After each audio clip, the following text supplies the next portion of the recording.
Oh JMS, tu peux venir voir vite fait la colorimétrie que j'ai fait là, tu me donnes ton avis? S'il te plaît, me juge pas trop fort, s'il te plaît. Vas-y, fais voir. Alors, t'en penses quoi? La bombe, hein? Hein?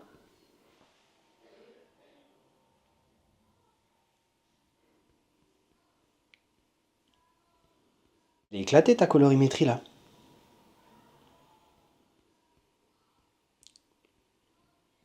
Ah, vas-y, dégage. Vas-y, dégage. Vas-y, laisse-moi faire là. Vas-y, arrête. Vas-y, barre-toi là. Barre-toi, je t'ai dit.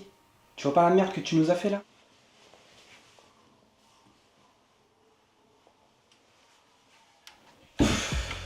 Bon les gars, dans cette vidéo, je vais vous montrer 3 paramètres qui vont vous empêcher d'être une gaze en colorimétrie, comme le mec que je viens de faire partir à l'instant là. Première chose que je dois vous montrer les gars, c'est cette fameuse balance des blancs. Sur Premiere Pro, ça se règle avec l'effet couleur lumétrie. Si tu sais pas comment le mettre, je te montre rapidement. Tu vas dans la fenêtre effet, tu cherches couleur lumétrie et tu balances cet effet directement sur ton rush. Une fois qu'on est dans la couleur lumétrie, il va falloir que tu te rendes dans la correction de base sous l'onglet couleur. Tu viens chercher la pipette de balance des blancs et directement sur ton image, tu viens taper à l'endroit où tu as un blanc pur. Ça va permettre de dire à Premiere Pro, ça c'est du blanc et du coup accorde toutes les autres couleurs qui sont à côté en fonction de cette valeur-là.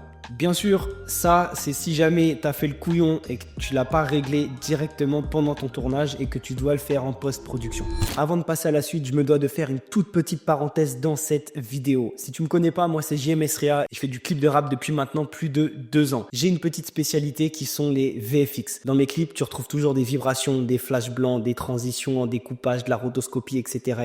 J'ai créé une formation sur ces fameux VFX qui est maintenant disponible. Cette formation, elle va non seulement te permettre de refaire les mêmes effets que moi, mais le gros avantage, c'est que je détaille toute ma méthode et donc tu vas pas seulement appliquer bêtement ce que je te dis, mais tu vas aussi comprendre le fonctionnement profond de chaque effet pour pouvoir toi aussi développer ta signature visuelle. Le lien est dans la description de la vidéo, je te laisse aller checker ça rapidement. Deuxième outil grave utilisé, tu vas te rendre dans couleur lumétrie sous courbe et là tu vas avoir la fameuse courbe RVB. Tu choisis le point blanc ici, ça va te permettre de régler la courbe d'exposition. Alors comment ça fonctionne très rapidement? Sur la partie gauche du graphe, tu as les tons sombres et sur la partie droite du graphe, tu as les tons clairs. Et cette courbe-là, elle va te permettre de choisir comment fonctionne, comment se comporte chaque ton de ton image. Par exemple, si je viens piquer sur le côté gauche et que je descends la courbe, en fait, les tons sombres vont être plus sombres.